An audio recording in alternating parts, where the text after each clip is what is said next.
In the beginning, God created the heaven and the earth was without form and void, and darkness was upon the face of the deep. And the Spirit of God moved upon the face of the waters. This scripture should sound very familiar to you. I'm sure you recognize the first two verses of Genesis chapter 1.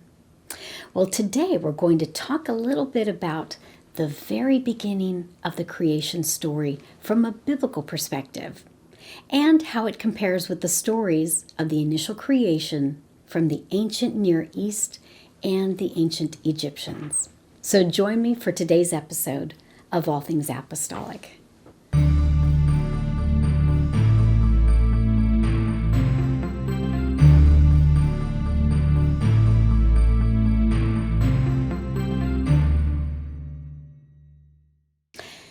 I like using words correctly, so I'm going to start by providing a little clarity on two key terms you'll hear me mention today. You've probably heard of the first term, cosmology. It refers to a scientific study of the universe as a whole and its properties. Cosmology seeks to answer fundamental questions about the nature of the universe. On the other hand, cosmogeny refers to the study of the origin of the universe. This is usually from a cultural or religious perspective. Many cultures have their own unique cosmogeny, meaning beliefs about creation that reflect the beliefs and values of that particular culture. The two terms cosmology and cosmogeny are often used interchangeably, but they're actually different. And when we study the biblical account of creation, we are reading a cosmogeny, an explanation of how God created the universe. First, we're going to examine some creation ideas found in the ancient Near East and Egypt, and then we'll compare those with the Bible. I want you to see how distinct and special the biblical account is. Now, this is a broad topic, so I'm going to keep it focused on a few key comparisons. In ancient Egypt, there were a number of different beliefs about the origin of the universe. There were 4 cities in Egypt that were the main theological centers, and each one had a different approach to creation. Some scholars even consider them to have offered kind of rival theologies, but we can see some similar elements in their creation myths. The cosmogony from Heliopolis is perhaps the most well-known. There were personified waters named Nun, and from these waters evolved or self-developed Atum, the creator god. Now, I'm going to just address pronunciation for a minute. I am not good with some of these ancient names. I did take a study about the ancient Near East and ancient Egypt in some of my doctoral studies, but I don't remember how they pronounce them, and when you go online, you get lots of different variations. So the two options for this particular god, Atum, is autumn, sounding kind of like fall, autumn, or Atum. And so I'm going to go with Atum, but if I happen to mispronounce or butcher some of the pronunciations during this, please understand. The pronunciations of these names is not my expertise. So we have Atum, and the evolutionary process began with the sudden appearance and development of an egg within the waters of non-existence.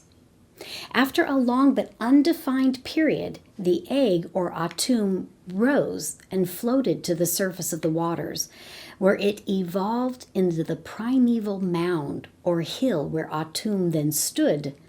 And at this stage, Atum and the mound were basically a unity of undifferentiated matter, kind of like a cosmic stem cell. The egg and the mound were Atum at different stages of development. The belief was that Atum was a primordial mound from which arose all of life. And then he spewed out of his mouth the god of the air and the goddess of moisture.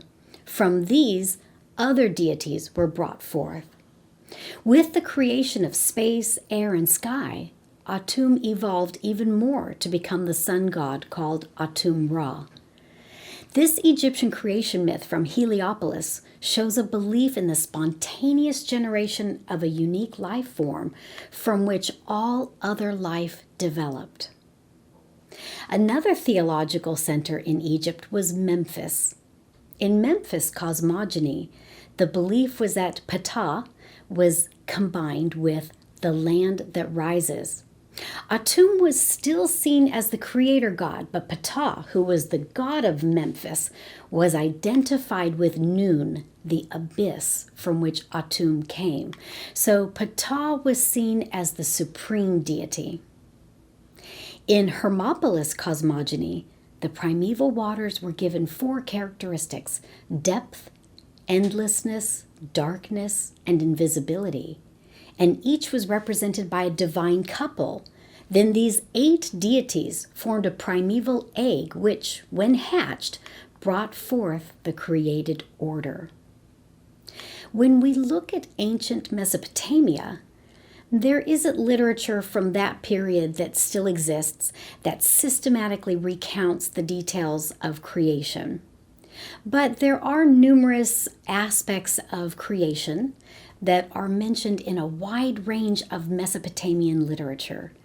Tidbits of creation are gleaned from a variety of sources. One scholar likened it to trying to determine the story of creation by reading the book of Psalms. So, plus, there is the difficulty that the span of millennia of civilization in ancient Mesopotamia and Egypt had this opportunity for ideas to evolve. So scholars have been able to piece together information, but it's not in any type of systematic structure. Probably one of the most well-known of Mesopotamian literature is Enuma Elish.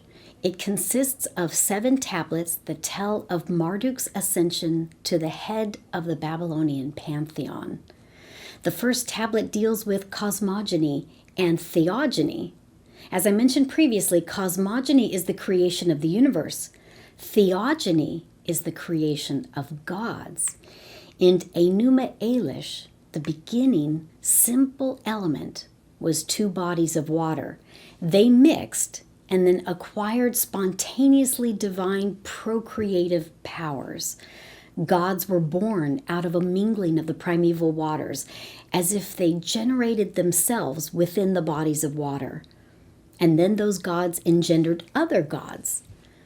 The writings focused more on theogony, the ancestries of the gods, than on the development of the actual physical universe. Interestingly, scholars have tried to cite detailed similarities between Genesis and Enuma Elish, but the parallels are superficial at best. Also, the writings seem to show Marduk and the other gods spending their time more organizing within the cosmos rather than creating the matter that made up the cosmos. So Marduk appears like more of an organizer than a creator. Now, this was just a very brief glimpse into some of the creation myths. What we're seeing in these stories of creation is not only cosmogony, the creation of the universe, but also theogony, the creation of the gods themselves. In both Egypt and Mesopotamia, cosmogony was intertwined with theogony. What these different beliefs have in common is the idea that the creator God was somehow contained within this basic substance from which everything else was derived. In the Mesopotamian civilization, as in Egypt, there was an assumption that everything that existed went back to a simple element, and then the simple element diversified itself, which is similar to the idea of evolution. And from these stories, we can see that one similarity with the biblical account is that there were primordial waters, like an abyss. But that's about it. In the beginning, God created the heaven and the earth. Just this first verse gives us several key points. First, there was an absolute beginning for creation. The world was not created somehow by nature's cyclical rhythm, but it was a creative act by a transcendent God. God alone existed prior to creation, and he alone is the creator. Second, God is completely separate and independent of nature. He acts upon nature, but he's not part of nature. Emanation is a theory that all creation flows from an infinite, unchanged primary substance. The idea is that all things emanate or flow forth from this divine substance. With the story of Atum, supposedly everything was in the cosmos was compressed in him. So in a sense, he wasn't a creator, but a source. Everything came into being literally from him or out of him.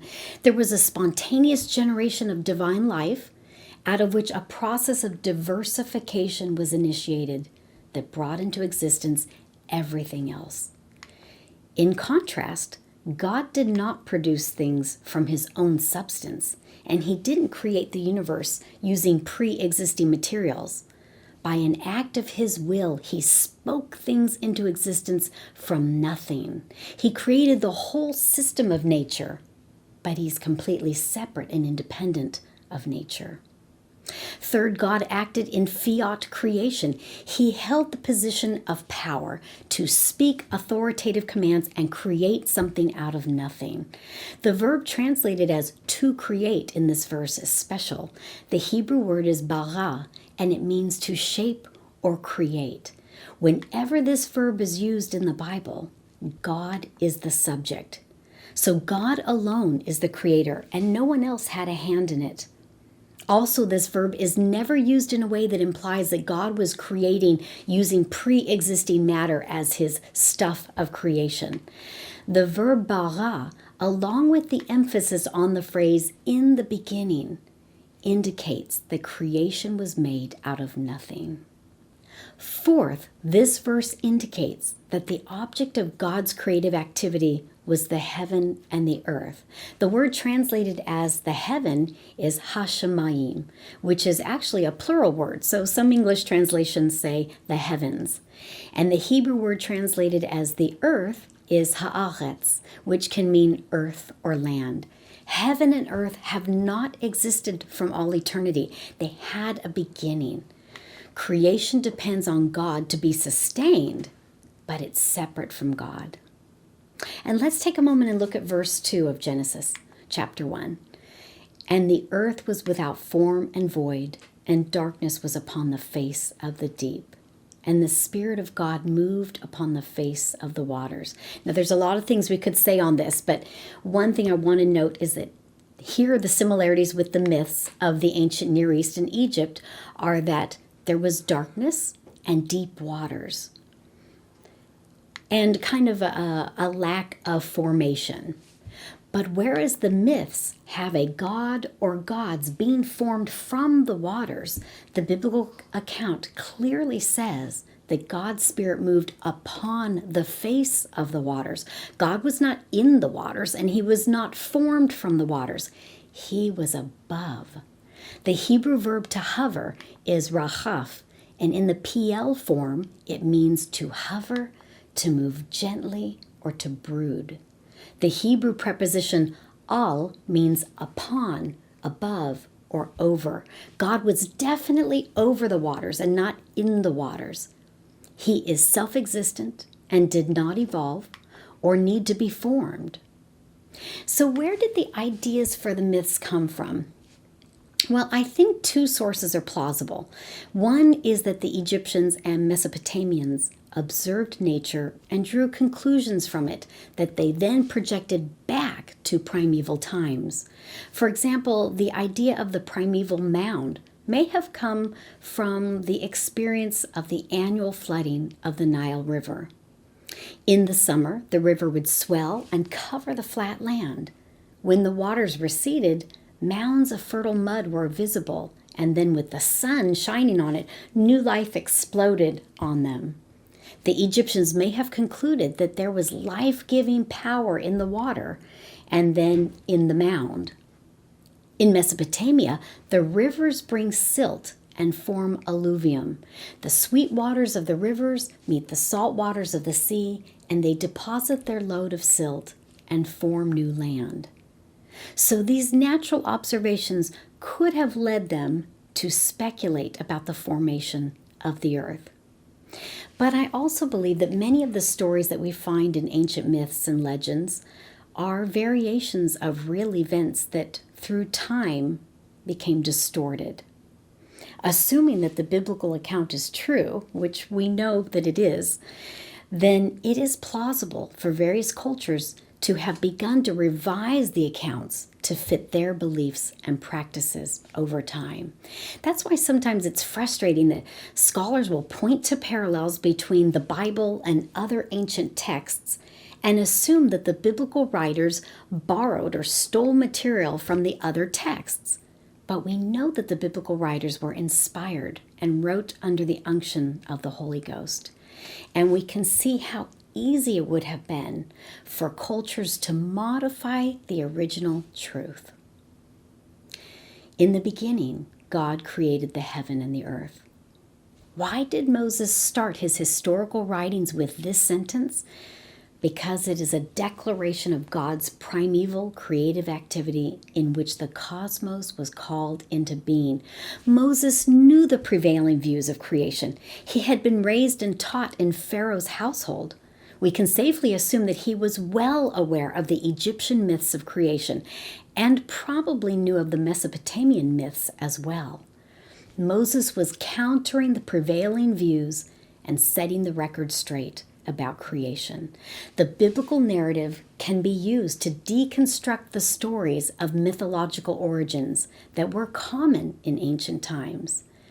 Compared to the other creation narratives, the biblical narrative is distinctly unique. There is no theology in the biblical creation narrative because God was not created. He alone is the one and only creator.